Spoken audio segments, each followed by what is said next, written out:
صدر مرمو کل سے اپنے وطن اوڈیشہ کے 5 روزہ دورے پر ہیں۔ وہ پوری میں شری جگناتھ مندر جائیں گی اور گوپا بندھو آیوروید مہاودیالیہ کی 75 سال پورے ہونے کی تقریبات میں بھی شرکت کریں گی۔ بھوونیشور سے پرکاش داس کی رپورٹ کے ساتھ خبرنامے کے لیے میں اسلم بیگ۔ کویت کے وزیر خارجہ عبداللہ علی الیحییٰ بھارت کے 2 روزہ دورے پر کل رات نئی دلی پہنچ گئے۔ وہ آج وزیر اعظم نریندر مودی سے ملاقات کریں گے۔ وہ وزیر خارجہ ڈاکٹر ایس جے شنکر سے بھی ملیں گے۔ سوشل میڈیا پوسٹ میں وزارت خارجہ نے کہا ہے کہ اس دورے سے بھارت کویت کثیر جہتی تعلقات میں اور زیادہ استحکام پیدا ہوگا۔ بالواسطہ ٹیکسوں اور کسٹمز کے مرکزی بورڈ CBIC نے میڈیا کی ان خبروں کو مسترد کر دیا ہے جن میں کہا گیا تھا کہ وزیروں کے گروپ نے مختلف اشیاء اور خدمات پر عائد GST شرح میں تبدیلی کی سفارش کی ہے۔ بورڈ نے کہا ہے کہ اس طرح کی خبریں قبل از وقت اور محض خیاس آ رہی ہیں۔ CBIC نے کہا کہ GST کونسل کو وزراء کے گروپ کی کوئی سفارشات موصول نہیں ہوئی ہیں اور نہ ہی GST کی شرحوں میں تبدیلی کے بارے میں کوئی بات چیت کی گئی ہے۔ لوک سبھا سیکریٹریٹ نے اراکین پارلیمنٹ سے درخواست کی ہے کہ وہ پارلیمنٹ ہاؤس کے دروازوں کے سامنے احتجاج یا مظاہرے نہ کریں۔ سیکریٹریٹ نے یہ بھی کہا ہے کہ اس طرح کی کارروائیوں سے ایوان کے اجلاس کے دوران پارلیمنٹ کے راستے میں بڑی رکاوٹ آتی ہے۔ اس نے اس سلسلے میں لوک سبھا اسپیکر کی جانب سے جاری ہدایات کی طرف بھی توجہ مبذول کرائی ہے۔ لوک سبھا سیکریٹریٹ نے کہا ہے کہ پارلیمنٹ کے دروازوں پر کوئی رکاوٹ نہ ہو، یہ اس لیے بھی لازمی ہے کہ پارلیمنٹ ہاؤس میں اراکین کی حفاظت اور سلامتی کو یقینی بنایا جائے۔ مرکزی حکومت سے منظوری ملنے کے بعد رتا پانی کو مدھیہ پردیش کی شیروں کی 8ویں پناہ گاہ قرار دیا گیا ہے۔ مدھیہ پردیش کے وزیر اعلیٰ ڈاکٹر موہن یادو نے کہا کہ یہ مدھیہ پردیش کے لیے بڑا تحفہ ہے اور اب ریاست واقعتاً شیروں کی ریاست بن گئی ہے۔ تفصیل ہمارے نامہ نگار سے۔ مدھیہ پردیش کے وزیر اعلیٰ ڈاکٹر موہن یادو نے وزیر اعظم نریندر مودی کا شکریہ ادا کرتے ہوئے کہا ہے کہ انہوں نے ہمیشہ مدھیہ پردیش کی جنگلاتی زندگی کے تحفظ اور اسے فروغ دینے کو ترجیح دی ہے۔ پردھان منتری کو دھنیہ دینا چاہوں گا جنہوں نے ہمارے پرستاؤ کو یہ 8واں ہمارا ٹائیگر ابھیارنیہ بنا ہے اور اس کے بعد ترنت بعد ایک اور بننے والا ہے۔ ایک طرح سے یہ دیش کے اندر سب سے زیادہ ٹائیگر ہمارے یہاں ہے تو ٹائیگر پارک بھی ہمارے یہاں ہے۔ راتا پانی کی شیروں کی پناہ گاہ میں 90 شیر اور دوسرے جنگلی جانور رہتے ہیں۔ راتا پانی کو شیروں کی پناہ گاہ قرار دیے جانے سے اس علاقے میں سیاحت کی حوصلہ افزائی ہوگی۔ اس کے علاوہ مرکزی اور ریاستی حکومت اور شیروں کے تحفظ کی قومی اتھارٹی کی جانب سے بجٹ مختص کیے جانے سے جنگلاتی زندگی کا بہتر طریقے سے بندوبست کیا جائے گا۔ بھوپال سے سنجیو شرما کی رپورٹ کے ساتھ خبرنامے کے لیے میں توحید حقانی۔ یہ خبرنامہ آکاش وانی سے نشر کیا جا رہا ہے۔ ماحولیات و جنگلات اور آب و ہوا کی تبدیلی کے مرکزی وزیر بھوپیندر یادو نے بنجر ہوتی ہوئی زمین اور مجبوری میں کیے جانے والے ترک وطن پر اس کے اثرات سے نمٹنے کے لیے بین الاقوامی تعاون کی ضرورت پر زور دیا ہے۔ وہ سعودی عرب کی راجدھانی ریاض میں COP16 کے دوران زمین کو بنجر بنائے جانے کی روک تھام سے متعلق اقوام متحدہ کنونشن میں ترک وطن کے بارے میں وزارتی مذاکرات میں اظہار خیال کر رہے تھے۔ تفصیل ہمارے نامہ نگار سے۔ ترک وطن سے متعلق وزارتی مذاکرات کے دوران جنگلات کے مرکزی وزیر بھوپیندر یادو نے کہا کہ ترک وطن ایک دیرینہ عمل ہے جو بہتر موقعوں کی تلاش میں کیا جاتا ہے۔ انہوں نے کہا کہ ہم یہاں گزر بسر کی تلاش میں مجبوری میں کیے جانے والے ترک وطن پر بات کر رہے ہیں۔ زمین کی ابتر ہوتی ہوئی حالت اور خشک سالی کی وجہ سے مٹی کی زرخیزی میں کمی آ جاتی ہے اور لوگوں کو گزر بسر میں دشواری ہونے لگتی ہے۔ جو زمین بنجر ہو گئی ہے اس میں سے 2030 تک 2 کروڑ 60 لاکھ ہیکٹیئر زمین بحال کرنے کے وزیر اعظم نریندر مودی کے 2019 کے عہد کا ذکر کرتے ہوئے مرکزی وزیر نے زمین کی ابتر ہوتی ہوئی حالت کے مسئلے سے نمٹنے کے لیے بھارت کے جامع طریقہ کار پر زور دیا۔ ملک نے بہت سے اختراعی پروگراموں پر عمل درآمد کیا ہے جس میں پانی کے ذخیروں کو تازہ کرنے کے لیے امرت سروور اقدام اور کسانوں کو مٹی کی زرخیزی سے متعلق کارڈ تقسیم کرنا بھی شامل ہے۔ بھارت کی حکمت عملی میں تکنیکی اور مالی دونوں طریقہ کار شامل ہیں جس کے تحت زرعی سرگرمیوں میں مدد دینے کے لیے علاقائی دیہی بینکوں کے ذریعے بہت چھوٹے قرض بھی دیے جا رہے ہیں۔ ملک نے مٹی اور پانی کے بندوبست کے لیے جدید ٹیکنالوجیز کو بھی اپنایا ہے جس میں خلائی ٹیکنالوجی، جغرافیائی جانکاری کے نظام اور مصنوعی ذہانت AI بھی شامل ہے۔ دبئی سے ونود کمار کی رپورٹ کے ساتھ خبرنامے کے لیے میں اسلم بیگ۔ اس دوران بھارت نے ان ترقی پذیر ملکوں کو ٹیکنالوجی میں کی گئی پیش رفت کے بارے میں بتائے جانے کی اہمیت پر زور دیا جنہیں زمین کی ابتر ہوتی ہوئی حالت کا مسئلہ درپیش ہے اور جن کے لیے زمین پر زندگی اور امن و انصاف سے متعلق پائیدار ترقیاتی مقاصد حاصل کرنے کی غرض سے اس طرح کا اشتراک ضروری ہے۔ وزیر موصوف نے اپنے بیان میں زمین کی ابتر ہوتی ہوئی حالت اور مجبوری میں کیے جانے والے ترک وطن، خاص طور پر کمزور آبادیوں پر اس کے غیر متناسب اثرات کو اجاگر کیا۔ بھارت نے اپنے تجربات کا اظہار کرتے ہوئے کہا کہ علاقائی اشتراک اور فطرت پر مبنی طریقہ کار ان باہم مربوط چیلنجوں سے نمٹنے کے لیے لازمی ہے۔ برطانیہ نے اپنے شہریوں کے لیے بنگلہ دیش کے سفر سے متعلق ایڈوائزری جاری کی ہے اور کہا ہے کہ دہشت گرد بنگلہ دیش میں حملوں کی کوشش کر سکتے ہیں۔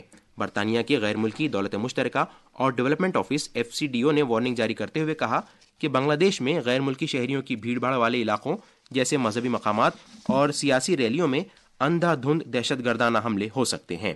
ایڈوائزری میں مزید کہا گیا ہے کہ کچھ گروپوں نے ان لوگوں کو نشانہ بنایا ہے جن کے طرز زندگی کو وہ اسلام کے مخالف سمجھتے ہیں۔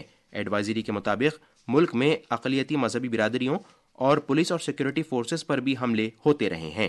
ان میں بڑے شہروں میں کیے گئے IED حملے بھی شامل ہیں۔ بنگلہ دیش کی سیاسی صورتحال کے بارے میں برطانیہ نے جولائی اور اگست میں کہا تھا کہ پورے بنگلہ دیش میں تشدد پھیل گیا ہے، جس کے نتیجے میں کئی جانیں تلف ہوئی ہیں اور کئی لوگ زخمی ہو گئے ہیں۔ اس دوران برطانیہ کے اراکین پارلیمنٹ نے بنگلہ دیش میں ہندوؤں کی نسل کشی پر تشویش کا اظہار کیا ہے۔ برطانیہ کی پارلیمنٹ کے ایوان زیری میں بنگلہ دیش کی تشویشناک صورتحال پر ارجنٹ ایشو پیش کیا گیا۔ کنزرویٹو پارٹی کی رکن پارلیمنٹ پریتی پٹیل نے بنگلہ دیش کی صورتحال کو انتہائی تشویشناک قرار دیا۔ ملک میں تشدد، توڑ پھوڑ اور ہندو اقلیتی برادری کو نشانہ بنانے جانے کے بڑھتے واقعات کا حوالہ دیتے ہوئے محترمہ پٹیل نے کہا کہ بنگلہ دیش کے کئی حصوں میں جاری تشدد بے قابو ہو گیا ہے۔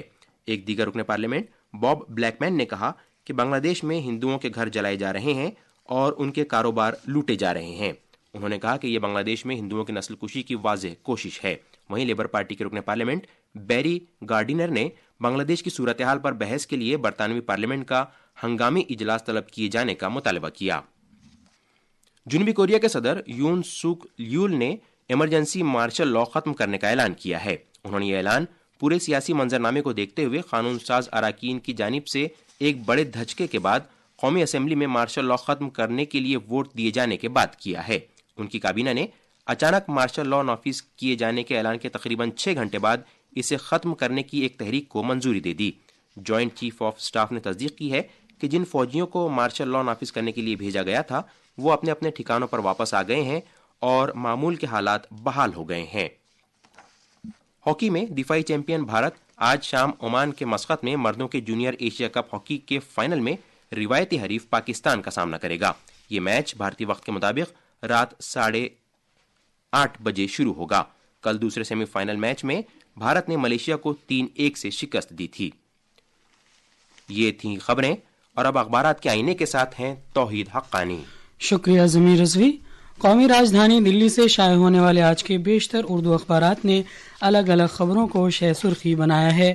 روزنامہ راشٹریہ سہارا اور ملاپ نے وزیر اعظم نریندر مودی کے ذریعے نئے فوجداری قوانین کو قوم کے نام وقف کیے جانے کی خبر کو شہ سرخی بناتے ہوئے لکھا ہے، ملک کو انگریزی قوانین سے ملی آزادی، 3 نئے قوانین سزا کے لیے نہیں انصاف کے لیے بنائے گئے ہیں۔ روزنامہ پرتاپ، ہندوستان ایکسپریس اور ملاپ سمیت دیگر کئی اخباروں نے وزیر خارجہ ڈاکٹر ایس جے شنکر کے پارلیمنٹ میں دیے گئے اس بیان کو سرخی بنایا ہے کہ بھارت اور چین کے تعلقات بہتری کی طرف گامزن، LAC پر امن برقرار۔ صدر جمہوریہ دروپدی مرمو کی جانب سے معذور افراد کے بین الاقوامی دن کے موقع پر نیشنل ڈسیبلٹی امپاورمنٹ ایوارڈ 2024 پیش کیے جانے کی خبر کو روزنامہ پرتاپ نے پہلے صفحے پر شائع کیا ہے۔ اس کے علاوہ ہندوستان ایکسپریس نے اسٹاک مارکیٹ میں مسلسل تیسرے دن تیزی اور مثبت رجحان کی خبر کو اپنے پہلے صفحے پر جگہ دی ہے۔ اور اب آخر میں خاص خبریں ایک بار پھر۔ مہاراشٹر BJP قانون ساز پارٹی اپنا رہنما منتخب کرنے کے لیے آج ممبئی میں میٹنگ کرے گی۔ اسرو آج دوپہر سری ہری کوٹا سے یورپی خلائی ایجنسی کے پروبا 3 سیارچے خلا میں بھیجے گی۔ آج بھارتی بحریہ کے دن کی تقریبات منائی جا رہی ہیں۔ صدر جمہوریہ دروپدی مرمو اوڈیشہ کے شہر پوری میں منعقد کی جا رہی ان تقریبات میں شرکت کریں گی۔ برطانیہ نے اپنے شہریوں کو بنگلہ دیش میں دہشت گردانہ حملوں کے بڑے خطرے سے خبردار کیا ہے۔ برطانیہ کے اراکین پارلیمنٹ نے بنگلہ دیش میں ہندو برادری کی نسل کشی پر تشویش ظاہر کی ہے۔ جنوبی کوریا کے صدر نے مارشل لاء نافذ کیے جانے کے چند گھنٹے بعد ہی اسے ختم کر دیا ہے۔ اور مردوں کے جونیئر ایشیا کپ ہاکی میں بھارت نے ملیشیا کو 3-1 سے ہرا دیا۔ اس کے ساتھ ہی آکاشوانی سے خبرنامہ ختم ہوا۔